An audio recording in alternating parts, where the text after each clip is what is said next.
A predstaví vám Martin Matej teraz jedno zaujímavé centrum tanečné z Košic.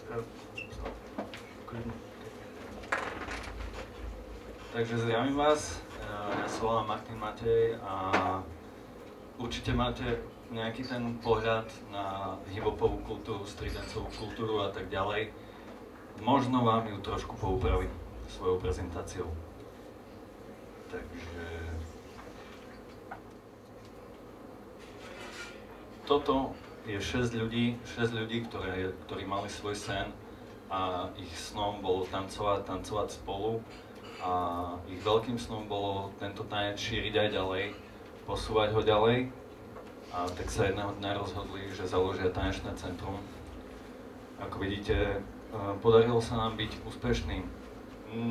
Nesvedčia o tom iba tie poháre, ale svedčí o tom aj to, že radi reprezentujeme svoje mesto Košice a reprezentujeme nielen Košice, ale aj východ. Toto sú naše priestory, ktoré sme si svojpomocne dali dokopy.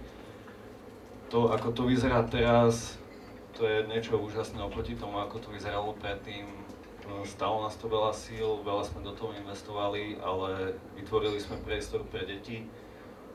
Deti, ktoré možno bez tohto priestoru by skončili vonku na ulici, flakali sa, robili proste všetko to, čo by robiť nemali.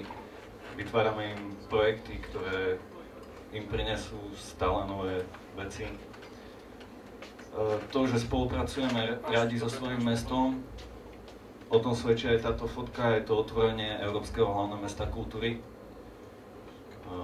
Vystupujeme takisto na všetkých rôznych možných podujatiach, ako sú aj zahraničné podujatia. Toto je napríklad Dancefloor Attack.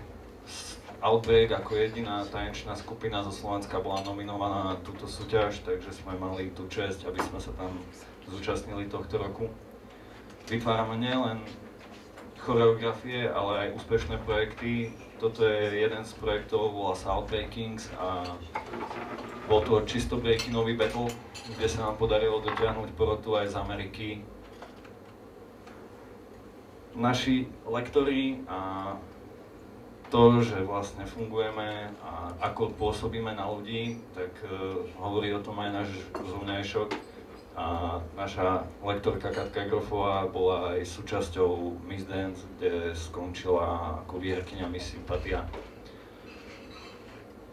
Zúčastňujeme sa fakt úspešne tých súťaží, ako som hovoril na začiatku, a tie súťaže nevyhráva iba táto skupinka ľudí, nie iba lektori, ale takisto všetky tie deti, ktoré u nás pôsobia.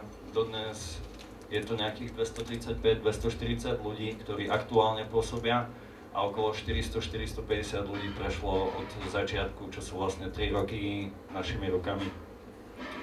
To, že naše heslo je Východ na ceste hore, potvrdzuje aj táto fotografia, ktorá je z majstrovstiev Slovenska medzinárodnej organizácie IDO a stali sme sa oficiálnymi majstrami Slovenska, dostali sme nomináciu aj na majstrovstvá Európy, bohužiaľ nepodarilo sa nám tam dostať.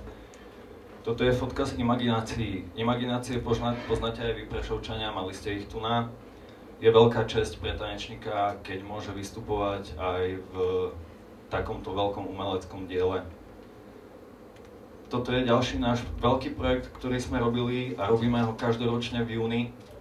Volá sa to To sme my. Je to záverečná show celej tanečnej školy a všetkých ľudí, ktorí v nej pôsobia. 2 roky za sebou sme tam mali aj hudobného hostia. A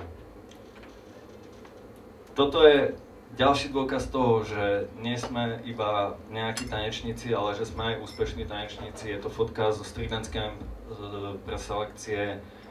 Veľký kemp európsky, kedy Maroš Hrušovský vlastne bol víťazom na Slovensku House Dance. Toto je kemp, na ktorý sme sa dostali vďaka eskalátoru a mohli sme sa tam stretnúť aj s takýmto tanečníkom, ako bol Dead Son z Wanted Posse z Francúzska. Real Dance Education, toto je ďalší projekt, ktorý prebiehal u nás v Outbreaku a znamenal pre deti tak veľa, že im vysvetľujeme nielen to, ako sa tancuje, ale aj históriu samotného tanca, históriu toho, kde to vzniklo a že to pôsobilo najprv v kluboch, až tak sa to dostalo do dnešnej podoby, do tanečných centier, ale ten základ a to, že sa majú v kluboch baviť, stále ostáva. Vieme veľmi dobre, že preraziť na trhu nie je jednoduché, preto využívame všetky možnosti, ktoré sú, a Československo má talent bola toho roku pre nás veľká možnosť, takisto ako aj minulý rok. Takisto Move Up, ďalšia televízna show, ktoré ste nás mohli vidieť, veľmi dobre reprezentovať. Tento piatok bude výberové kolo vlastne 17 semifinalistov, kedy sa dvaja z našich tiež dostali ďalej. A ako som povedal, pre nás je veľmi dôležité vytvárať príležitosti pre deti. A toto je jedna z príležitostí, toto bol casting do filmu You Can, do prvého československého tanečného filmu, a tento casting prebiehal rovnako u nás na tanečnej sále. Ďakujem.